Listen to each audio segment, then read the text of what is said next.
So this lady that I was hugging, she'd lost her daughter, she lost her son-in-law, she lost her future grandchild, and she lost any hope of any future grandchildren because her daughter was an only child. It was a real unravelling of a story as it went along. So sort of at the beginning I didn't know where we were going to go. Now, working in these areas, you're presented with a lot of unique challenges. And to meet those unique challenges, you have to have unique solutions. So how do we meet these challenges? Well, it's very clearly it's about building teams. In these environments, we have to build the teams very, very quickly.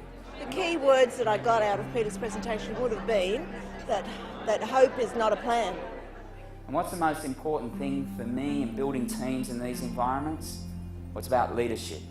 And I think there's two types of leadership that exist within our organisations. There's positional leadership and there's leadership without authority.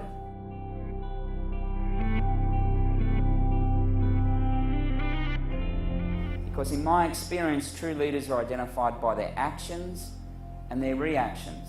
It's what people do, not the positions that they hold, that really makes a difference. He's got a really wonderful connection with people, and he's obviously deeply committed to what he's doing. He's talking about real life for him. Because if you want to motivate a group of people, you find out what they're passionate about. And you buy into that with honesty and with integrity.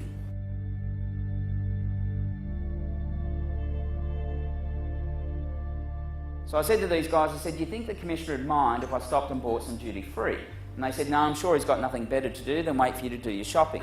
You see, as Australians, I think it's absolutely incumbent upon us to buy duty free when we travel overseas, right? It doesn't matter whether we need it or not, the fact is we've been overseas.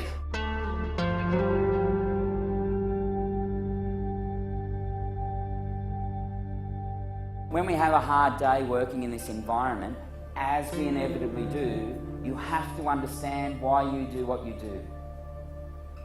And for me, it's represented by this little guy on the screen. His name's Alexander, he's 15 months old.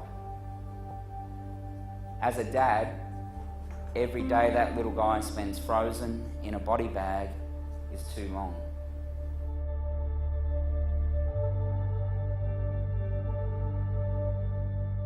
So many of the people in the room here today, so many of you would be undergoing challenges which you think are unique. But so many of the answers to the challenges you face sit within the room. I encourage you to talk to one another, share and ask for assistance. The way he was able to create a very down-to-earth message, so every single member of that conference could take away something for their kids, for their family, for their workplace. Beautiful presentation. Enjoy what you do or change what you do, because we only get one go. Seriously, we only get one go.